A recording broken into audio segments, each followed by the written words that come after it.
good morning, everybody. Happy Saturday. Haley, happy Saturday. Happy Saturday, Dan. You're listening to the RepcoLite Home Improvement Show, sponsored by Benjamin Moore.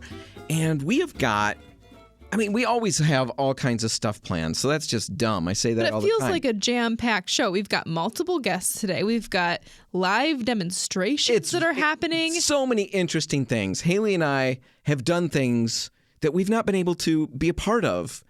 And here at the end of the show, I'm all flummoxed. I don't even know where to go with this. End of the show, we're going to give out the great big to-do list. Yes. We'll also be in the studio with Service Professor talking about furnace tune-ups. And then on top of all of that, we'll be in the studio with Fire Marshal Bret Groendyke from Holland. And that's what I'm talking about when I talk about what you and I got to be a part of. He tested something for us, a fire safety, a fire blanket. It puts out fires. And you don't need an extinguisher. You just throw this blanket on it. Haley saw it on social media. Yep. We asked him about it, and he created this monumental test. Yeah. We had no fire idea. everywhere. We had no idea what we were walking into. So fun. We're going to talk about that. We've got video from that. We'll cover all of that. Really exciting, really good info. That's next. Right now, we don't have a ton of time because Fire Marshal Bret takes up a good chunk with important stuff. Well, and it's very exciting stuff. It's very exciting, and I waste time with my own normal ridiculousness. But right now, let's go back to last week. We talked about painting the inside of your garage, and we said that you need to use an interior paint there, right? Not an exterior. Sometimes people think that because it's so exposed or open, you could use an exterior paint. It actually does you a disservice. It's not just that you don't have to, it's that you shouldn't. Right. So we covered that last week. What we didn't get into is what paint should you use. A number of people reached out and said, hey, I'm painting my garage. I know I need interior paint. What do you recommend? One? Yeah. And there's a lot of options out there, and I think the easiest way to break it down is just what are you going to ask of that paint on your walls? You know, if you've got a lot of yard implements, shovels, rakes, things like that you're hanging on the walls, or you've got tools in there. Things that are going to eventually mark the walls up, and, If you've got kids that are bringing balls in, bouncing those things around, and bikes. All of that, I think I'd go to ScuffX from Benjamin Moore. Yeah, if you're going to paint the garage, it's not a project that you want to do over and over again. You might as well just do it once with the right paint and have it look brand new for years to come. Right. If you are one of those people who loves to paint the garage over and over again, or any room, we'd love to sell some paint to you. Sure. Just swing out to any RepcoLite. You'll be a hit. We'd love to talk to you. But yeah, like Haley's saying, ScuffX, it's worth the money. Yeah. It outperforms anything we've ever seen when it comes to resisting scuffs. Exactly. And it's something that we talk about all the time, but when you see it and see what it will do, it really does blow you away. That would be a great option. If you don't want to drop the money for ScuffX, it's just not worth it. I don't hang tools up. The kids aren't bouncing stuff off the walls. I just need a good color on the walls. Then I think RepcoLite's Carefree paint or Benjamin Moore's Ben. Perfect options. Either in an eggshell or a satin sheen. Both would give you great years of durability and washability and look great. All right, Haley, we're going to take a break. Before we do that, though, we're giving away, like the last couple weeks, a couple $100 gift certificates to RepcoLite. And to get entered into the contest, all you need to do is email us at radio@repcolite.com. And then on Monday, we'll draw 2 winners from all of the emails that we received. So right now, you can get that email off. And all we want to know is when it comes to the paint for your house, what's more important, budget or durability? There's no wrong answers here. Just email your answer to radio@repcolite.com, and we'll get you entered into that drawing. All right, we're going to take a break. When we come back, we'll be in the studio with Fire Marshal Bret. That's all next. Stick around.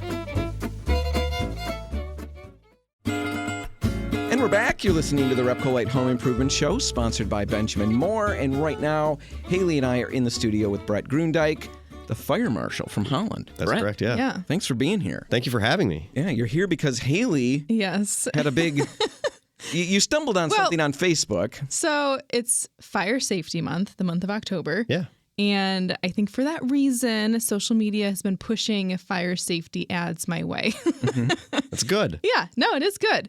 And one of the things that I keep seeing are these first response fire blankets. They're being advertised as a way to suppress, common household fires in your kitchen, but even car fires they're advertising it for. And they even show somebody hovering or sitting in a fiery situation with a blanket over his head. Not really sure what the point of that one is. But that is in their advertising. That's true. So, it is. I was very curious about it. This has got a pretty big claim that all you do is throw the blanket over a fire and it puts it out. Yeah. So I was very curious if Bret, the fire marshal, had tested this before, and you hadn't. I hadn't, no. So I was very curious. Then it was off to the races. Yeah, you were all over it. I love that stuff. I just wanted you to come on the show. We could talk about some pros and cons. You wanted to test it. Yeah. In order to get to the real nuts and bolts of the matter, Yeah. you have to burn things. Yeah. So that's what we did. It was awesome. yeah, we actually knew you were coming today, and we're waiting for you to show up, and finally you called. 'Cause I was thinking he's always timely. Yeah. I'm wondering if they're thinking we're coming somewhere else. And sure enough, you had something set up at the fire station. Yeah. You had We had the whole business. oven outside. Yeah. You had all kinds of people there with cameras. Yeah. And you're ready to burn stuff and ignite stuff and find out if this blanket is going to Do what it meet says. expectations. Right. And Yeah. we will withhold our report on that Yeah, let's as we set build up the slowly. scenario. Right. So anyway, yeah, let's go with it. So you had a cooktop set We up did. for us. So yeah, we had the electric range, electric cooktop, and we compared the fire blanket, Yeah. an extinguisher, and then we also demonstrate what not to do, which is pour water on it. Because this was a grease fire. Yep. Yeah, it's that burning oil. When the water gets into it, it creates steam, and then you change the surface area of the oil, and it'll rise in a column with the heat, and you'll see that it's a pretty dramatic flame that it gives off. But Yeah, it's very dramatic. And you were saying this is a common situation in a home. Yeah. I mean, with a cooking situation. And as we're watching, and we filmed the whole thing, so we'll put links to that in the show notes so you can check it out. Really interesting. But in the course of that, you talked about, one of the common situations where it happens is when people are dumping in frozen fries. yeah, frozen French fries is probably one of the more common things that we see. The water that's on the fries you'll get that'll aerosolize. It'll melt pretty aggressively, and you'll have water that's in there with the oil, and then you'll get that steam effect, and that's when the fire happens. You'll see that fire. Yep. But it's also common when folks will have that happen, or they'll take the pot, they'll panic, right? That's the more common thing that we see is they panic, they take it to the sink, they turn the water on in the faucet, and that column goes up. And it's very unpleasant because cooking fires are where we see the most injuries. It's mostly hands and faces. It is. And because folks you're saw, right there. I mean, there's no escaping it at that point. And so it's usually very unpleasant facial burns and hand burns. And that's been pretty common that we unfortunately encounter that. So Yeah, so we got it going. You guys got it going. I'm busy filming from a safe distance. Yes. Haley was closer because she's less important to the show. did you both feel safe? That's the important thing. I felt safe. All right. We were safe. There were firefighters around. And I knew We're it fine. would engulf Haley before it could possibly get to me, and I Very had a nice, backup Dan. fire Very blanket nice. just in case. None of that's true. Dan was wrapped in a blanket.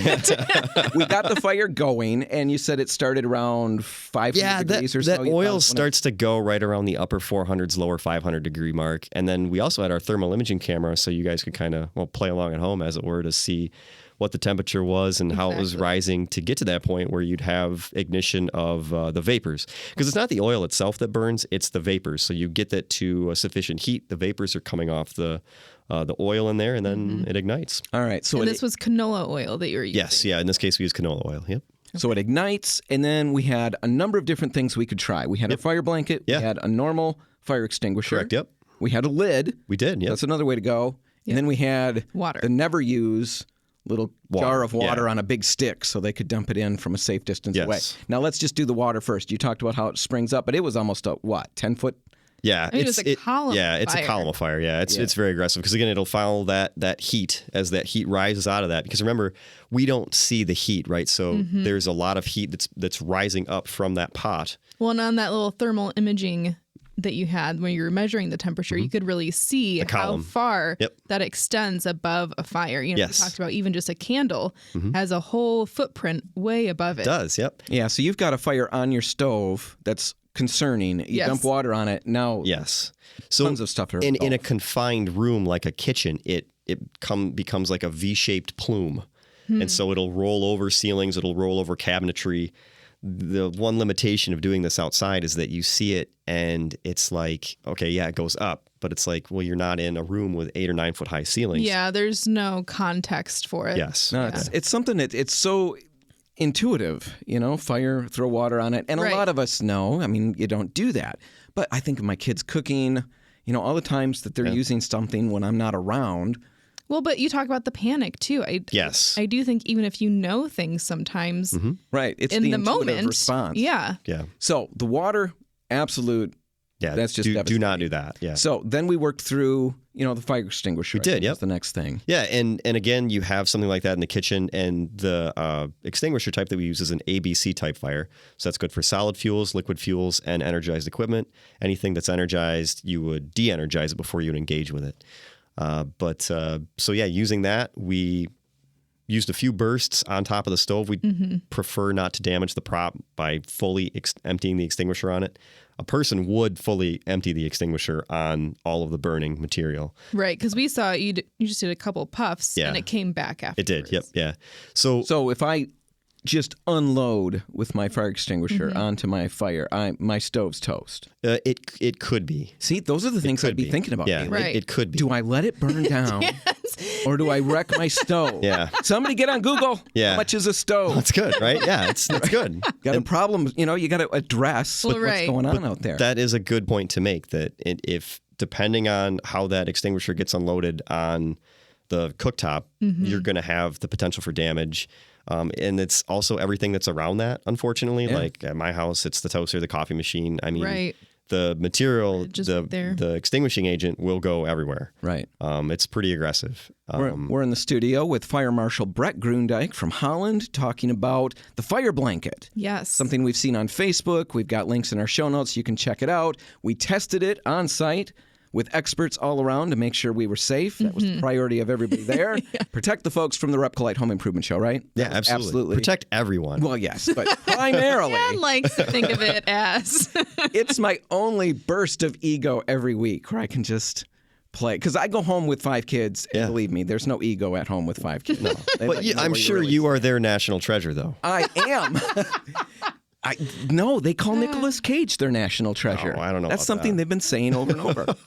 Anyway, we tested the fire extinguisher, and that would work to put out an oil fire on the stove.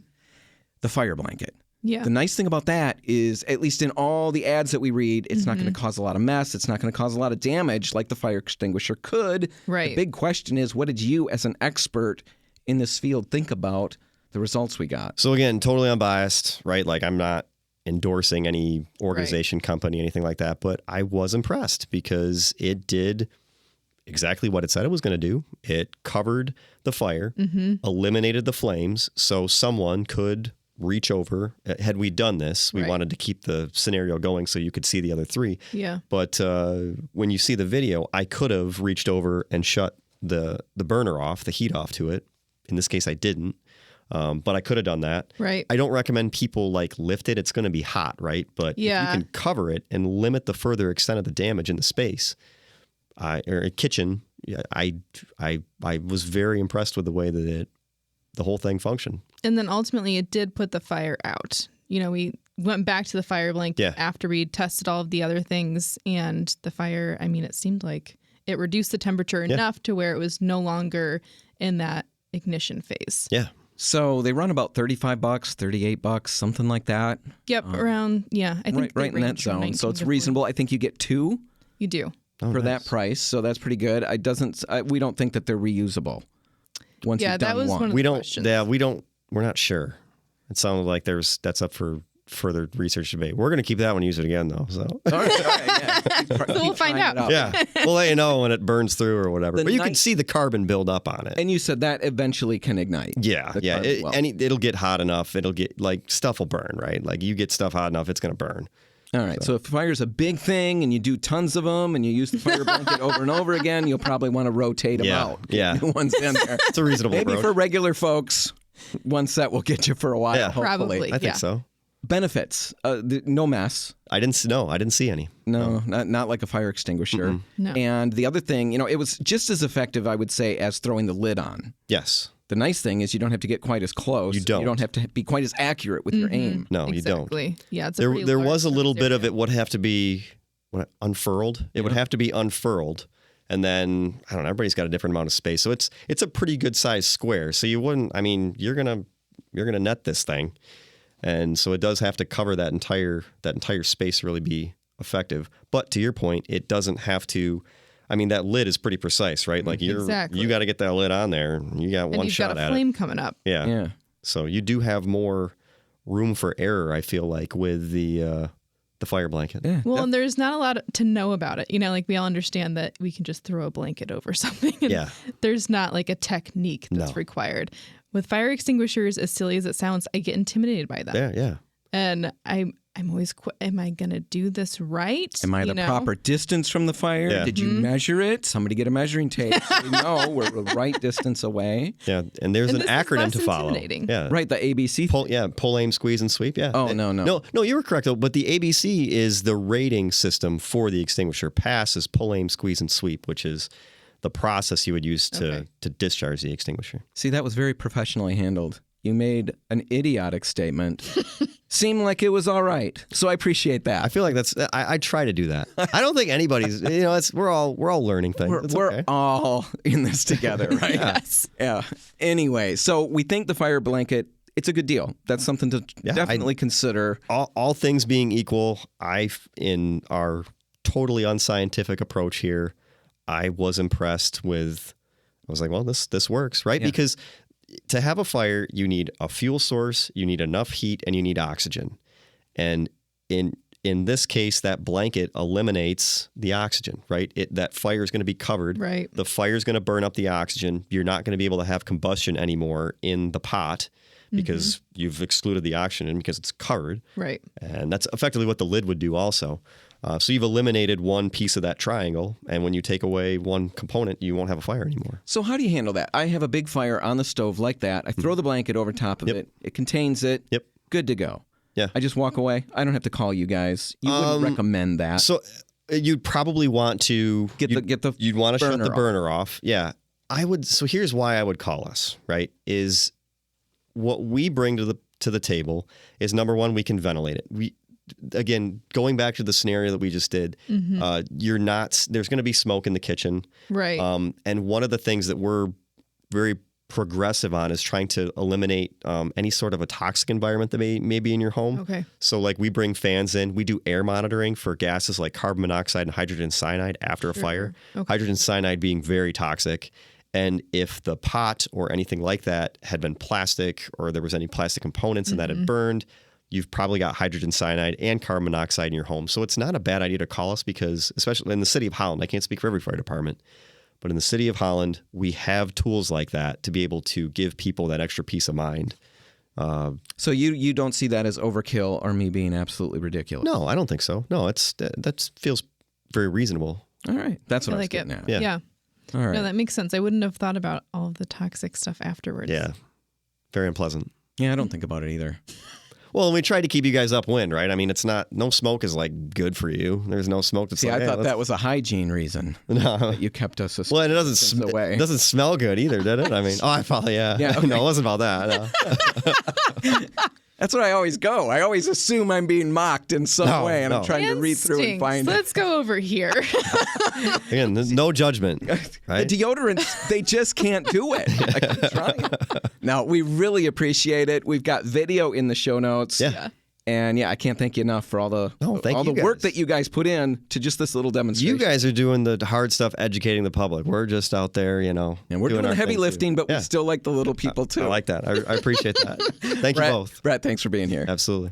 All right, we got to take a break. East Side listeners, you're going to get a RepcoLite Rewind, and West Side listeners, you're going to get news and weather at the bottom of the hour. When we all get back together, we'll be in the studio with Service Professor trying to find out if a furnace tune-up is worth the money. That's all just ahead. Stick around. And we're back. You're listening to the RepcoLite Home Improvement Show, sponsored by Benjamin Moore. And right now, Haley and I are in the studio with Don Keegan and Chris Weingarten, the HVAC service managers from Service Professor. Yeah, guys, thanks for being here. Thanks for having us, Dan. Thanks for having us. Don, you cover the Kalamazoo area. That's correct. Chris, you're Grand Rapids and... Grand Rapids, Lansing, yep. Lansing. All right. So anyway, Haley and I have been going through for the last few weeks a great big list of fall projects that we've been doling out to our listeners, giving them assignments every week of things to tackle. First, we were going to give them homework. Right. First, we were going to give them one big list, but it was so enormous that we decided we better break it up. because nobody's going to ever want to do this. So we've broken it up into all these little pieces. And one of the things that's on pretty much any home improvement blog, any home improvement show, website, anything, when they talk about fall lists, and all of us do, one of the things they recommend is a furnace tune-up. And I'm going to be really straight up honest, as opposed to all the other times when I lie. No, I've always thought these things, I've compared them in my mind to extended warranties or a paid sales call. I'm going to pay somebody to come to my house and tell me my stuff's junky and that I need new stuff. So I've always been a little worried about it. And when we put our list together, we had it on our list, furnace tune-up. One of those things that you should do. But I felt so weird about it. I wanted to dig into it and find out if it really is the real deal. Now, Dan is a non-believer right now, so you're going to have to make a believer out of him. Well, I'm kind of a believer because I've already had some interaction with you guys. But here's the scoop. First thing I found is furnace manufacturers really do recommend a certain amount of regular maintenance. Yes. That's critical. And not just people who sell furnaces, but the furnace manufacturers themselves. So right now, let's start with the furnace tune-up itself. What's covered when we're talking about a furnace tune-up, and what isn't? Well, furnace tune-up, first of all, is really is important. In today's world, furnaces typically last about 15 to 20 years. And so, the more we take care of them, the more we give regular maintenance, the more that is going to happen.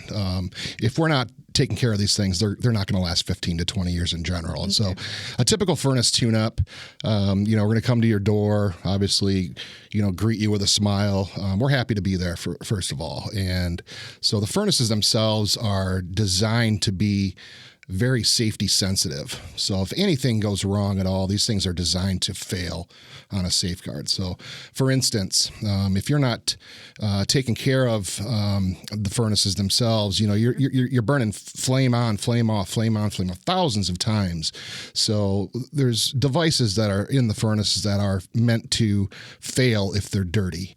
They don't want to burn if they are not burning clean or something isn't quite right. Why wouldn't they want to burn if they're not clean? Well, because of safety features. They want to make sure that there's flame present. So if gas is being distributed into the furnace and there's no flame, well, gas is going to build up inside of the furnace, which could cause dangerous issues. Yeah, so you don't want to breathe that is the point. Well, that's correct. And part of the deal as well is we want to make sure that the gas pressure is adjusted correctly. We want to make sure that the vent pipes, the exhaust pipes are clear of debris, leaves, bees' nests, birds, all those types of things.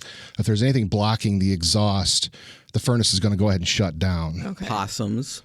Possums, right? it happens. Probably block it. We see squirrels. Squirrels. We do. Small pigs. I mean, lots of things could block that.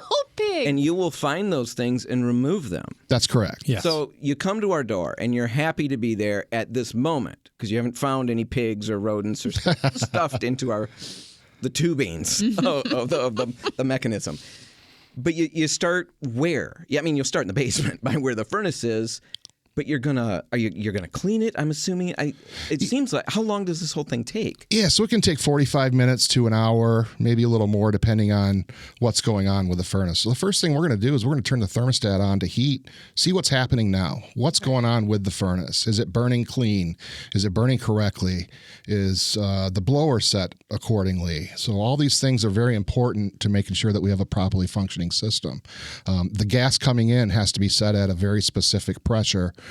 We can't just have really high gas pressure or really low gas pressure, because what ends up happening is, we'll end up with dirty flame, just not burning clean. So all those types of things that we want to make sure are burning safely, that the blower speed is correct to, maximize comfort in the home, to eliminate hot and cold spots throughout the home. And all of that, once it's set, it can get out of where you want it to be. Absolutely. Mechanical function, things can, adjust to the wrong side. I mean, we don't want to see things that are out of the specifications that they're designed for. So everything is really, again, designed around safety sensitivity. We want to make sure that these things are burning properly.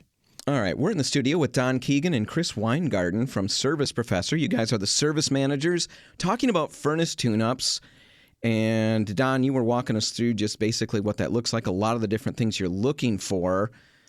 I want to go back to this initial thing. When I started digging into this, I realized, furnace manufacturers are saying, hey, you need to do standard maintenance. You need to clean out your blower. You need to clean out this thing, make sure it's clean, because dust and dirt, major enemy of the whole system, right? Correct. Is a lot of that stuff that I can do on my own, or is that stuff that I really need to get somebody out there to help me with? It's really stuff that you need a professional to do. We have the tools, we have the training to really be able to know what's right and what's wrong. So I can't just shop vac out my blower. You can try. Okay. There's a lot of wires down there, and as systems have evolved over the last 15 to 20 years, they've become more and more complex. So there's a lot more wires down there.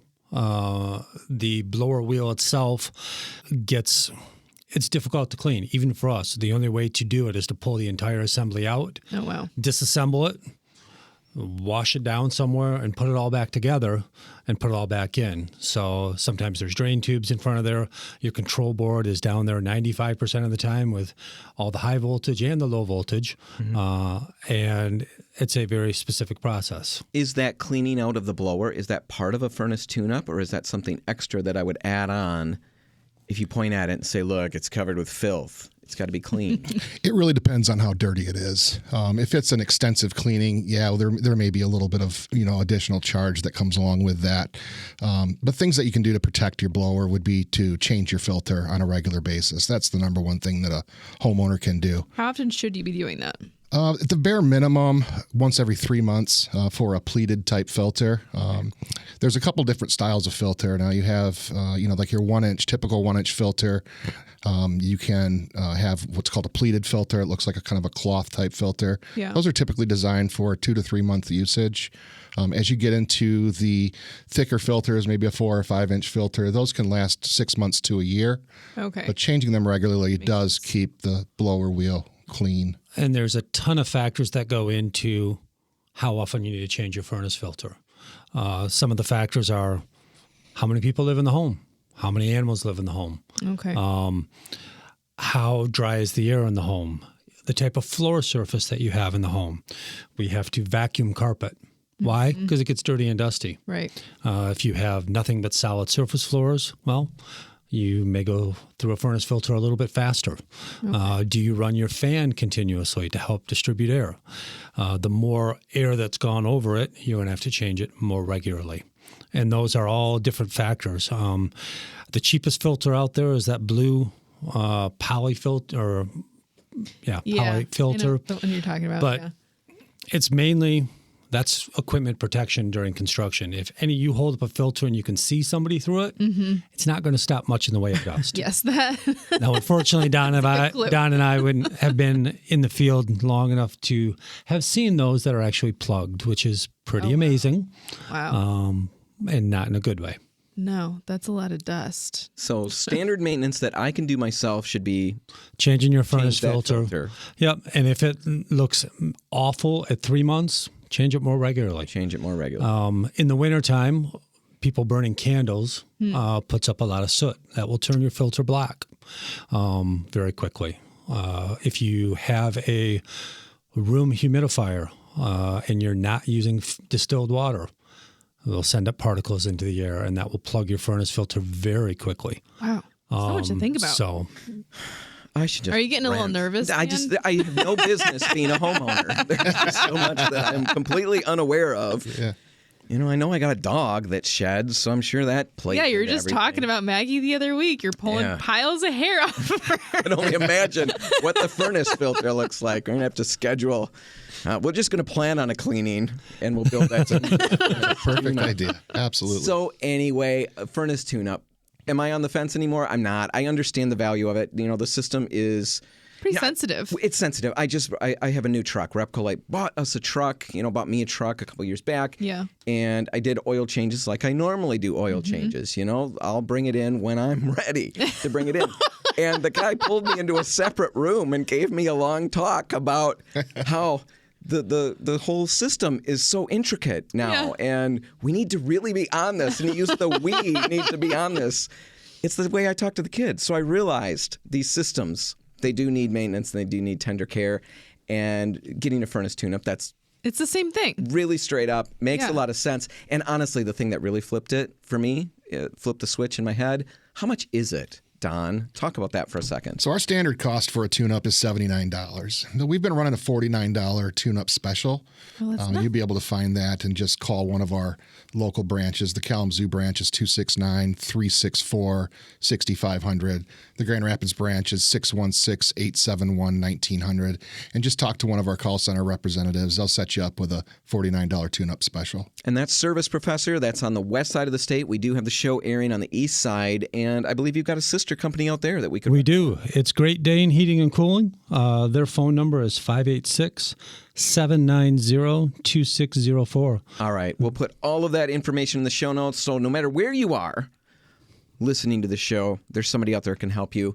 Reach out, ask questions, get the pricing. But it seems like a really reasonable thing to do to make sure that the system lasts. Like you said, they're supposed to last 15 to 20 years. That's correct. If we do all of this, we're giving our best shot towards getting that. Just like if I change the oil, the truck will last a lot longer. That's correct. Right? Yeah, that's absolutely Very right. And not only that, but we're also keeping that furnace running as efficiently as possible. And who doesn't like to save money on their utility bills? Absolutely. I like to be warm and I like to save money. And then speaking of utilities, right now, between now and December 1st, if you're a DTE Energy gas customer, they are offering a free eval. It's a first year of a program. You can get that once every 2 years, but we have partnered with them, and we are doing those evals, and they can be scheduled with our office as well. Okay, so if our listeners have questions about that, they can call your office and ask about the DTE. The DTE free. All right, perfect. As well. All right, we'll put that information in the show notes. Don and Chris, thanks so much for being here today. Thank you for having us. We appreciate it. Thank you very much. All right, we're going to take a break, but before we go, let's ask our questions so more people can get entered into our giveaway contest. And what we want to know right now is, did the guys from Service Professor convince you that a furnace tune-up might be worth it? Are you a believer? Are you a believer now? So email your answer to radio@repcolite.com, and then on Monday we'll draw 2 random winners from all the emails that we received, and those folks will win a $100 gift certificate to RepcoLite. All right, let's take a break. When we come back, we've got the big fall list for this week. Yes. And it's tons of exciting stuff. It's all just ahead. Stay tuned.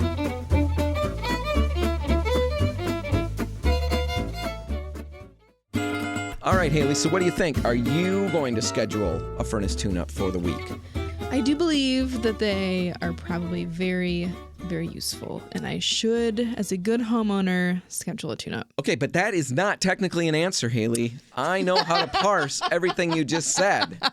And yes, it sounds like a good idea, and I should do it, but are you going to do it? I should have been a lawyer. Everybody loves lawyers, right? Everyone loves lawyers. I will do it. I don't want to do it. I will do it. Okay, I'm going to hold you to it. I'm not sure if I'm going to do it or not yet. So right now, let's get to our big to-do list on the RepcoLite Home Improvement Show, sponsored by Benjamin Moore. Right. And we've given out 2 big lists over the course of the last 2 weeks of all the different fall projects that we think you should tackle. And we're pretty smart about stuff like this. Well, we've scoured the internet looking for all the things. No. We're smart, Haley. And so we scoured the internet. Right. We scoured the internet so we would find all the right things to do. And we've given you a couple of big lists already. Yes. We've got the 3rd list today. And the first part is going to be centered on keeping a warm home. Exactly. And the very first thing is really straight up, really easy. You've got to do this today because you can cross something off a list. And it's so simple. Just change the furnace filter. Change your furnace filter. That's one of the things the guys from Service Professor mentioned in the last segment. If you do nothing else right, exactly. with your furnace, change the filters. So get up on that. Get the schedule going. Change them regularly. Start today. How about getting a tune-up? That's up to you guys, whether it was worth it or not. Hopefully it goes on the list. Yeah, put that on your list maybe and get that scheduled. How about investing in a humidifier? Yes, we've talked about humidifiers before. Dan, you have a smart humidifier that we've talked extensively about. Yeah, somebody like me, it's surprising. I haven't smart anything, but I do. And it's been really nice. It's kept one particular room, the guitar room, at the exact humidity that I wanted it to be at, and that's Perfect great. levels. So yes, a humidifier. We put that in the keep a warm home category because actually having air that is the proper humidity actually helps retain some of the heat, and your home will feel warmer. Yeah, surprising. Yeah. Not everyone realizes that. And then there's the added benefit of, that hot indoor air during the winter feeling a little less dry. Right. If you like feeling raspy and, your skin is cracked itchy all the time and shocking things. Right. Yeah. If you love shuffling across the carpet and touching the dog and watching the dog go flying, well, then skip the humidifier. Yeah. But if you'd prefer skin that's not, weeping with oozing wounds and stuff. No, extreme. I know. It's too early for oozing wounds, but it's probably an extreme situation, but it still will help your skin. Yeah.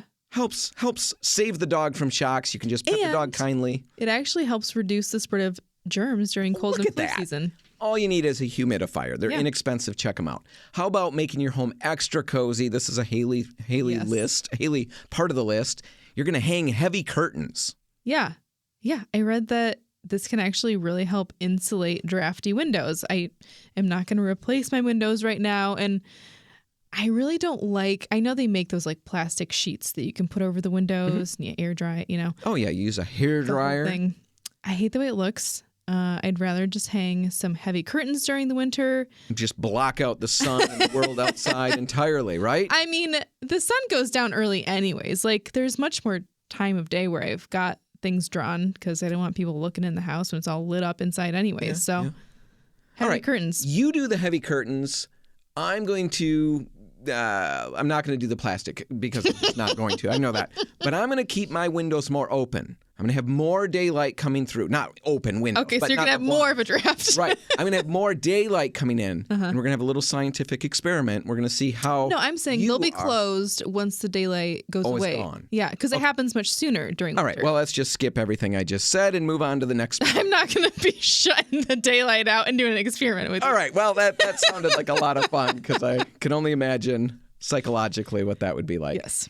A big project. This is not for everybody, but if you've got time, if you've had issues with, heat getting out of the house, tons of icicles and stuff like that, it might be a time to consider getting the insulation added to, updated. Right, replaced. Yeah, replaced. I know that's a huge project. That's definitely not for everybody, but it is something to think about. And if you've been a person that has critters find their way in during this time of year, you might also consider insulating that rim joist.